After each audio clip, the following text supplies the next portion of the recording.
Hi, welcome. In this video, I want to take a couple minutes to respond by way again of more and more confusion, controversy, divisiveness happening in the dog training community. And again, in this video, I talk about this whole thing about um, you know, punishment. Okay, you hear balanced dog trainers talk about punishment. And again, in alignment with how they're jumping into a relationship problem between dogs and owners, how they're motivating dogs to respond, how they're using a negative, okay, to bring together a already defective picture of change. When I say defective, okay, I'm talking about the superficial way in which trainers are getting dogs to respond when a relationship problem is already underway without considering why those responses would be problematic based again on perceptions of dogs changing. And again, I talk about changing, change comes through understanding at the social level how a dog's decision-making process is influenced and governed, but you know, training following the path of a intervention. And again, I talk about intervention, it's understanding, I talk about punishment, okay, it's understanding being dialed into the relationship the right way, okay. And again, I talk about how this is how this aligns, okay, through specific interactions, okay, that change dogs' perceptions the right way. And those interactions themselves, in terms of intercepting, okay, an express state. Okay, so when I talk about this whole thing, we're going to talk about this here on this video because here, this is another again. You see all these controversies, but you see this conference coming up with the this association, okay? And this is one of the big talking points, okay? There's more back and forth between balanced and force-free trainers, which is creating. So I'm going to play this video, but for people to understand, this is no accident or coincidence, okay? You can see, in fact, the interesting thing is a lot of these trainers, these balanced dog trainers who are speaking at this conference, okay, are the ones that I've profiled in my Flipping the Script series, okay, over the confusion, the controversy, okay, why they're losing their tools, okay, why they're in this position in the first place, why they can't get out of it, okay, they're in a trap of their own design. Okay, understand this is a catch-22 situation. Balanced dog trainers are compromised based on the fact that they're in agreement with approaching a relationship problem between dogs and owners as a learning-based exercise and immediately getting dogs to respond. And this picture that is set in motion oftentimes is a counterfeit. Okay, this is where dogs are moving around, looking can look fantastic. Meanwhile, perception of dogs aren't changing. Okay, because again, I have what I call the question of the century. Okay, it's front and center on my Facebook page. You can check it out, and it relates to what is the criteria? What is it? Okay, what's the criteria that these balanced dog trainers are using to establish that perception of dogs are changing the right way within the framework of response? Like what is the criteria? Well, the criteria that I talk about is not part of how they are painting this picture. It's not part of how they're what they're looking at these responses, okay? And so it's all assumption based, and it's inherently flawed at its core, based on the fact if you just look how common it is, like a package deal, for dog owners to invest time, money, and energy in using treats, using motivators to get dogs to respond. Meanwhile, only to discover once they're back in their home environment that change has not happened. They're still dealing with a relationship problem. Bad things are still happening. Okay, this is just part of it. And then the blame shifting is part of it too. There must be something wrong with the dog. The dog isn't wired right. Well, what's not wired right, okay, is this idea. And again, this is why I keep talking about the parenting example. If you were to do what these trainers are doing in terms of a relationship problem between a parent and a selfish child, you should expect problems. Okay, it's just that simple. Okay, in terms of jumping in, just focus on a response, just using, say, bribing a child to do certain things, certain good responses. Sure, you can do that.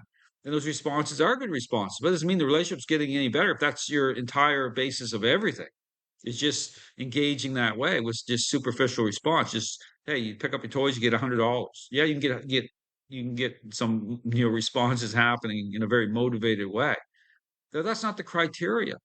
Okay, at the social level. I talk about parental influence. Okay. I talk about certain themes that are very similar. Okay. In terms of how it's established, your role, interacting with, certain, I talk about, we talk about influence because these trainers, they talk about punishment, but it's misapplied. It's not even, doesn't even represent at the relationship level what punishment even really represents. It's about influence and control. Okay, but it's about being dialed in. Understand, balanced dog trainers are not dialed into the relationship properly. Okay, there's your problem.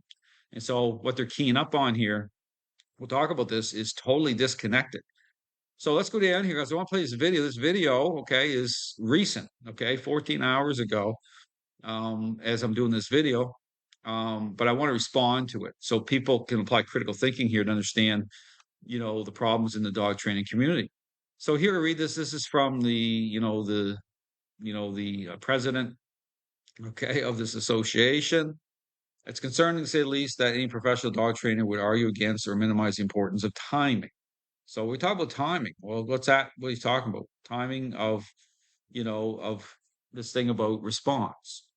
Okay, and we'll talk about this too. Even the word behavior, okay, how it is brought into this superficial, framework of response is misapplied. It doesn't belong in there. Oftentimes, dogs are just responding, just moving around in a superficial way, and the word, that word is used to try to gin up, okay, these superficial responses as though they mean something. But it also represents the fact that these trends aren't dialed into what's really going on. Okay, it's not a behavior. I talk about an express state, control manifesting. Okay, think about selfish child. As a selfish child gets more and more selfish, what happens? Behavior issues escalate. That stinking thinking I talk about, right? Being dialed into the relationship properly. The trainers are not dialed in, they're dialed in a very superficial way. And so they assume that these responses are the be all and end all, that they represent some sort of standard, and they're not. My focus when I'm doing training is on the interactions themselves. Okay, the interactions that bring influence and control in. The dog understands intent. Okay, and it is a type of a power play, but it's a type of power play that's engaging at the social level where a dog comes into agreement with, and that's how the perceptions change. Okay, so commands will align at a certain point. So there's a sequence that you need to go through. That's not what balanced dog training is about. Okay, and this is where they're caught in this trap. So he's talking about timing, right? The argument that a marker gives us more time is incomplete truth. So we get this whole thing about markers. Okay, they're marking a certain response, right? This is where they're attaching that word behavior. Like when dogs like go into the sit and you reward for when the dog's bum hits the floor. Oh, good boy. Don't want to think that. That's not the way to approach training. Okay, that's superficial. It's just a response. You're generating a response. It's just like get the selfish child to pick up, they clean up their room. Oh, great job. Well, okay, yeah, the response itself might be great on the surface, but there's more to it than just that. Okay, in fact, it should be right from the beginning. It should be once the child's selfish, it should be they clean up your room. A demand, okay, influence. These trainers are going, "I'll clean up your room. Here's $100." Like at the beginning is wrong. I understand the starting point is wrong to bring influence and control in. To bring, it's like a demand. A demand reveals. A demand changes. So they're not even dialed into even they use that word punishment, right? They're trying to, right? They're trying to uh, spring in. They're building off of, understand, they're building off this superficial response based idea of things, and they're bringing in what's called the four quadrants. They're bringing negative in to try to, trying to make it more solid. But understand, it's already flawed at the beginning. The core tenet's flawed. Based again, I talk about this on my videos. So you're working off a already flawed foundation. There's no way to make it better. Okay, understand this is why I talk about there's no wiggle room here as to what training is. So I talk about using markers, and this is where you talk about right why it is balanced dog trainers. They sound just like force-free trainers, right? The same. I believe at this conference they have force-free trainers coming in. Okay, Well, what do you think that is? Why do you think they give forestry trainers a hall pass? And it doesn't even make sense when you think about that. They try to call them out, and they can't. Well, why do you think they can't? Because they're wed together with this idea of things. You can't call out that which you're in agreement with. So I call it out. I say, and then balanced alternatives, they don't like what I'm saying for a reason, but it all makes sense. Once you start to see just how bad things are in the dog training world in this type of situation here, right? Where they're trying to explain themselves. They're trying to make it fit. See, they're trying to say, oh, we want our cake and eat it too. We want to bring a negative into this idea. And when you really think about what I'm saying, force your trainer to say, hold on for a second. Like, why do you have to bring a negative? Why do you have to punish the dog? When we're in agreement that it's all about choices this way, free will. I've done videos about this whole thing about free will. This is a trap. Okay. Once a relationship problem is underway, it changes the context of free will and choices within the parameters of what defines the process. Just like a selfish child. Once it's think about what I'm saying. Once a child becomes selfish, think about the context of free will now. It all it all lines up. I mean, it all starts to make sense. But there's no critical thinking as individuals here. Understand these trainers have just fallen into this trap. So many have. I think this association is like 22,000 people. So it talks about the role that actual punisher means to be applied on time. It's not about timing. It's about the tenant. It's flawed. Okay. This isn't a timing issue. Okay. This is a inherently flawed idea issue. Okay. This is what this is going on here. I've written books on this. Okay. Um, Anecdotal examples of dogs figuring out often a reflection of the individual's dog's intelligence despite human error. They do not negate the need for good timing. It isn't about timing. It's about relationship. Okay. It's about, you know, understanding how a dog's decision making process is governed, okay, at the social level. It's about being dialed into that relationship the right way, which is going to change the dog's perceptions. So what I'm doing in terms of the role of, say, influence, it's intercepting the express state. Okay, you have to identify number one. First you got to identify you get a relationship problem underway. This is where you line the behavioral issues up. Trainers don't even do it that. Otherwise, they wouldn't be talking about training as a learning-based exercise to begin with. All right, just like the selfish child, behavioral issues. Just think about it. It doesn't make all this doesn't even make it's almost like people are just reading off cue cards here. Like they're not even thinking for themselves. They're not even saying, okay, look at all the controversies in the dog training world. I talk about those in a way which points towards what the problem is. And these trainers, they won't do it because they're entrenched in this stuff. It's hardwired. Like they can't shake loose from it or something. It's like a cult. It really is. Um, so I'll go down here. I'm going to flip to the video here because I want to talk. So here's the president here talking about this about punishment, the controversy here. So let's play this. Correction or punisher is used in training. It must stay within specific parameters to be fair, effective, ethical, and humane. So again, they want to try to say they're trying to package this up, right? Because they know they get pushback from the force-free side, right? Oh, it's humane, it's ethical. No, it's just the fact that it doesn't line up. Okay, how they're dialed in, not dialed in properly in terms of what represents a process. Understand that the core ingredients of talk influence and control have to be reconciled. The only way that happens is through a specific, okay, intentional interaction-based method that speaks the right language, dog understanding intent. You watch my videos, how I'm doing that, okay, how it lines up. I talk through everything. Timing. Punishment must be delivered on time and for the right duration. Dogs have roughly 2 seconds to associate a consequence with their behavior. So saying that word behavior, right?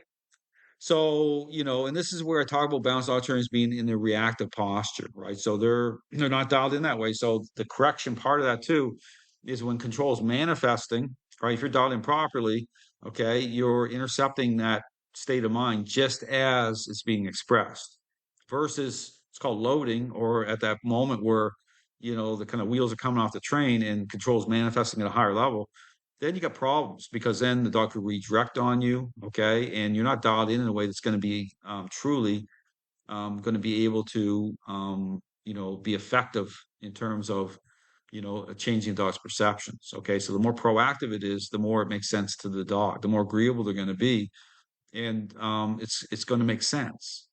The more delayed it is because you're not dialed in, the more it's a cautionary tale that bad things are going to happen. It's like example I use of a parent going into the toy aisle with a child, and there's a relationship problem already underway, the child's selfish, and they're pulling the toys down on the heads of the other kids. And then the parent says, "Oh, now I'm going to jump in." Think about think about what that represents in terms of being dialed into the fact that, number one, your role, but that you have a relationship problem already underway. There's going to be certain clues in that, and that's the behavioral issues that are going to clue you in that, hey, I got to relate overall, I got a relationship problem. So what makes this system of training different, and I'm not in this trap, okay, is that, being dialed in the fact that you have a relationship problem underway. It'd be like the parent who wakes up in the morning and they're already dialed into the reality of that. Like the moment their feet hits the floor in the morning before they even get their shower, they're in the child's airspace differently. Okay. They're engaged. Talk about the authoritative parenting style, the themes of that, the parental influence. Okay. All those things factor in. So being proactive in that. So it's like having a conversation before you go to the mall, right? To say, here's the expectations, right? You're gonna be more agreeable to that. It's gonna make sense, right? So here, this is part of the problem. It's like not being dialed in that way. Balanced dog training is superficial in the way in which it's engages a process, right? It tries to paint a picture through at a response level and not understanding the role. So they're trying to. So when you hear certain language when they talk about punishment, ethic, like they're trying to make the argument, but they're in a trap because the Forrest Friedman one says, "Well, hold on here a second. That's what they're doing."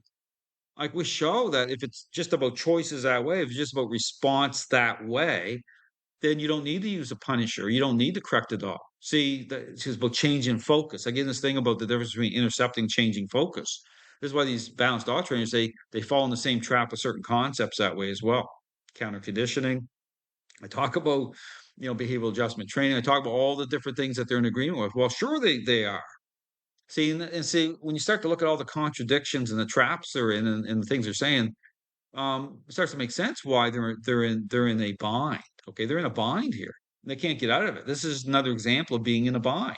This whole thing about punishment. An exceptional amount of time, this whole concept that you've got like it depends who you ask. You got 1 second to correct. You got 2 seconds to correct. You got 3 seconds to correct. Otherwise, the dog has no idea what it is. If you've marked the behavior, it's symmetrical.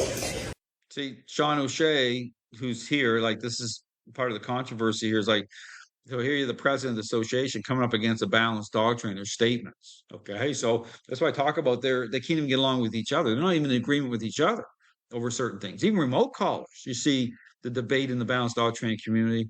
They're in disagreement about the role of certain things, even as they're being banned. So talk about losing the plot.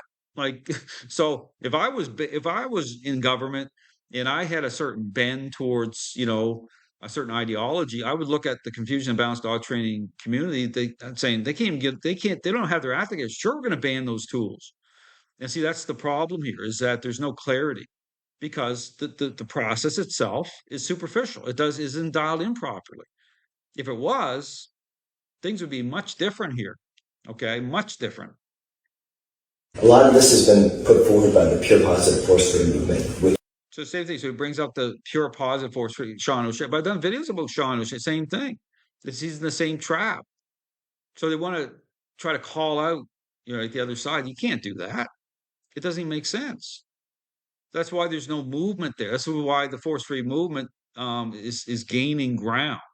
It shouldn't be, but it is because balanced dog trainers, they're compromised. They can't call it out. I talk about that. Which is they're trying to make punishment versus corrections, consequences that are, negative or anything like that. They're trying to make people afraid of doing that. Hey, Sean, I think you may be arguing a point that is very different from the purpose of that video.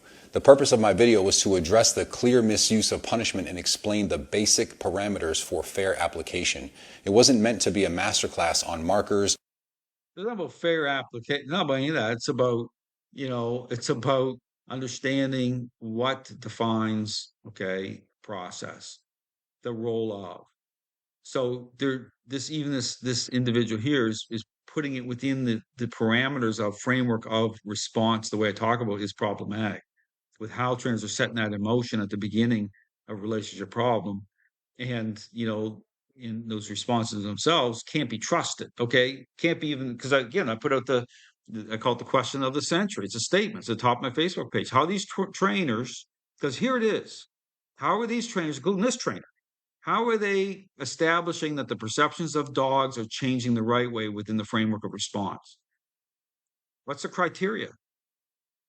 Because if this is their whole entire basis for a process, they should be able to define it, establish it as to, okay, this is how. Well, they don't. The very things I talk about, the core ingredients, influence and control, as the criteria, is not defined within their process with how they're engaging, how they're bringing it in. Okay, it can only be reconciled the right way.